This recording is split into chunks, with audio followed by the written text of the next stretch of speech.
Bienvenue à la grande édition de la télévision rwandaise, dont voici le sommaire.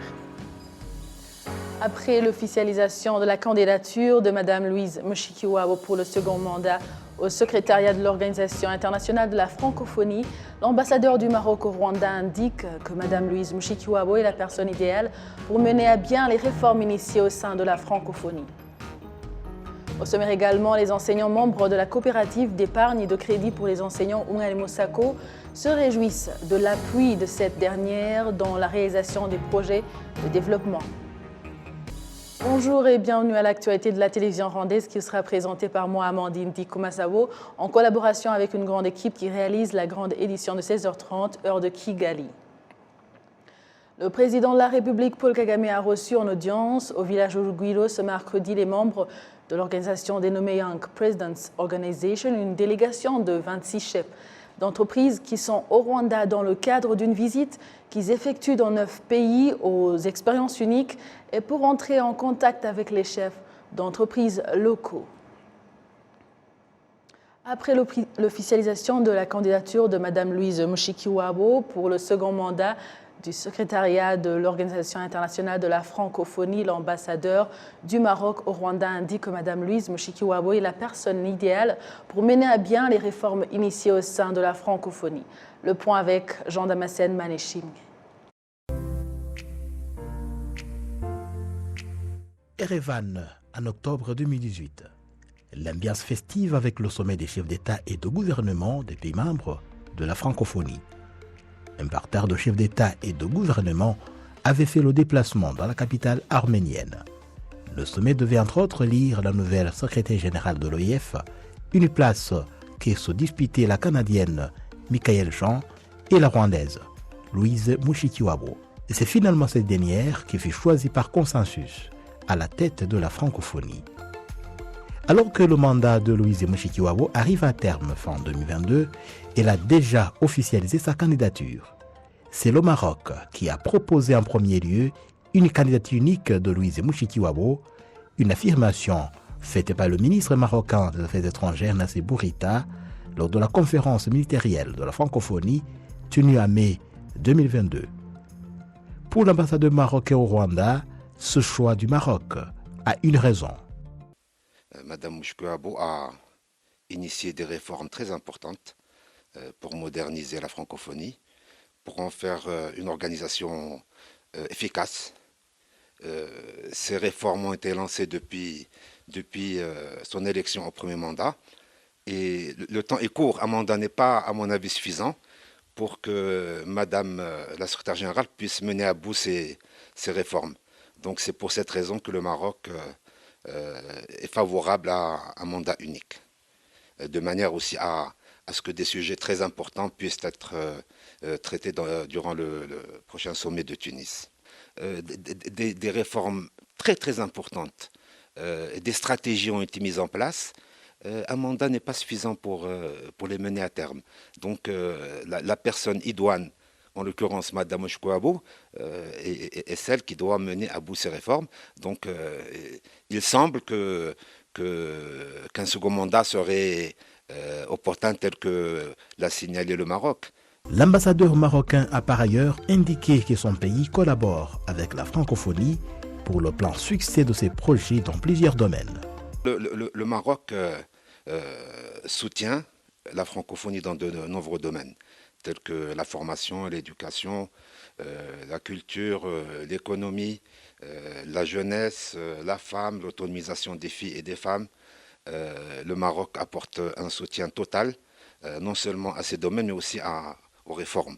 Alors, par rapport aux réformes, la stratégie numérique qui a été lancée récemment, 2022-2026, est extrêmement importante. Donc, le Maroc est activement impliqué dans cette nouvelle stratégie et dans d'autres transversales, telles que la jeunesse, telles que l'économie, telles que l'autonomisation des femmes.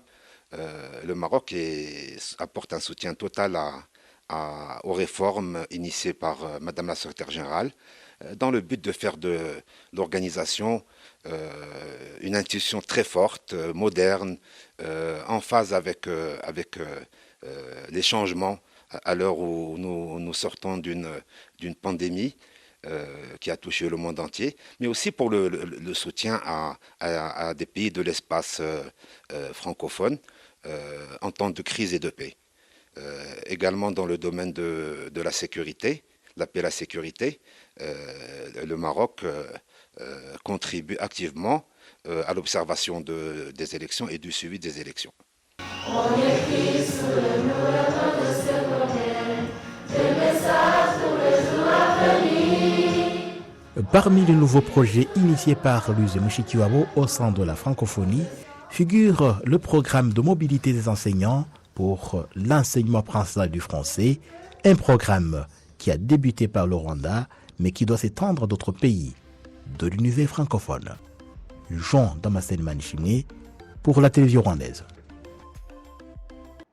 Place maintenant à l'éducation pour parler des enseignants membres de la coopérative d'épargne et de crédit pour les enseignants Umwali Musako qui se réjouissent de l'appui de cette dernière dans la réalisation des projets de développement. Cela intervient après que le gouvernement du Rwanda ait décidé d'apporter un soutien financier à la coopérative Umwali Musako d'environ 5 milliards de francs rwandais.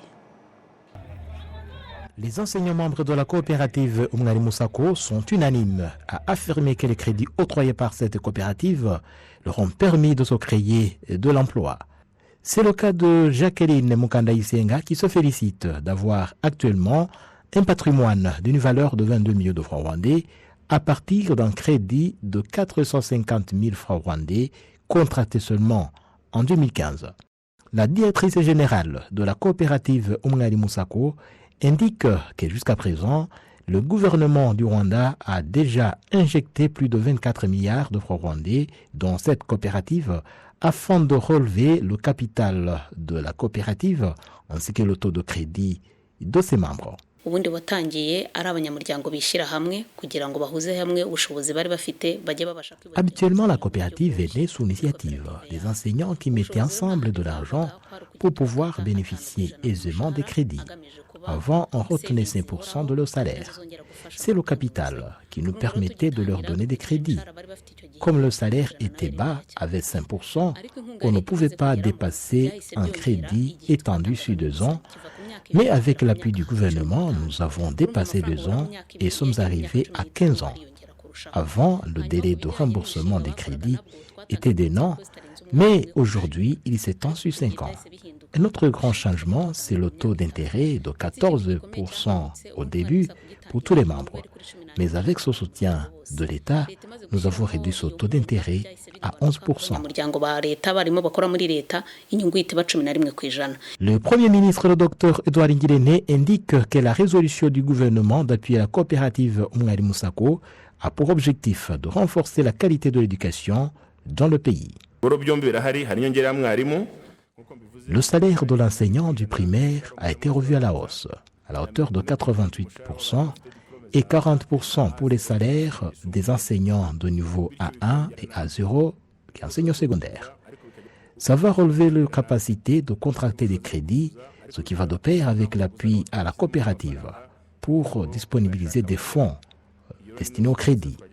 C'est une bonne nouvelle que nous annonçons dans le cadre du renforcement de la qualité de l'éducation et du bien-être de l'enseignant. De 2008 à 2022, la coopérative Umwali Musako a octroyé des crédits de l'ordre d'environ 495 milliards de francs rwandais, lesquels ont permis aux bénéficiaires de monter des projets divers comme le commerce, l'agriculture et l'élevage, la construction et bien d'autres. La ville de Kigali a reçu une délégation camerounaise dirigée par Mme Célestine Ketchakourt, ministre de l'Habitat et du Développement urbain au Cameroun, et sa délégation en visite de travail au Rwanda. Les échanges entre les deux parties ont porté sur l'approche rwandaise d'assainissement et de gestion des déchets urbains, ainsi que la campagne de nettoyage. Nous avons appris les clés de bonnes pratiques qui font de la ville de Kigali un modèle en matière d'hygiène et salubrité en Afrique, a écrit Mme Célestine sur son compte Twitter. La délégation camerounaise a également visité le site mémorial du génocide commis contre les Tutsis au Rwanda en 1994. Ce génocide qui est à Gisozi, dans la ville de Kigali, ayant déposé une gerbe de fleurs pour un repos éternel de toutes les victimes du génocide contre les Tutsis au Rwanda. À quelques jours de la célébration nationale des prémices, les résidents des localités ayant une histoire particulière avec la fête des prémices apprécient la valeur que le Rwanda accorde à la journée du 5 août de chaque année, une journée qui est importante pour la culture rwandaise. Colline Lutunda, il y a des symboles d'une maison où était célébrée la fête des prémices dans le temps. Les habitants de cette localité ont grandi avec la coutume de cette célébration avec un esprit d'action de grâce. Depuis notre enfance, on sait très bien qu'à chaque récolte, on devait partager avec les parents comme signe de gratitude avant de prendre part de notre moisson en tant qu'enfant. Pour nous, c'est donc une fête importante qui nous tient à cœur. Sur cette même colline, d'une part, les jeunes aiment le partage à l'occasion de la fête des prémices et d'une autre part, les adultes aiment plus le fait d'échanger sur l'histoire du pays, sur toutes les réalisations. C'est très important de célébrer la fête des prémices et de se rassurer que la jeunesse prenne à cœur la culture rwandaise, car elle est l'avenir du pays. Lorsqu'on ne sera plus là, une autre génération devra prendre le relais dans le sens de partager l'histoire du pays, afin de rester dans la vision du pays tout en restant fidèle à la culture rwandaise. La majorité des endroits qui préservent l'histoire de la fête des prémices est le centre d'attraction pour les personnes qui souhaitent connaître la culture rwandaise. Même les arbres qui s'y trouvent ont une signification particulière car tout constitue les préparatifs de cette fête. C'est le vendredi 5 août que le Rwanda va célébrer la fête des prémices pour cette année 2022 et le pays entier est dans l'esprit d'action de grâce de diverses réalisations dans plusieurs domaines. Merci à vous tous qui étiez au rendez-vous d'actualité de la télévision rwandaise. À la prochaine et d'ici là, portez-vous bien.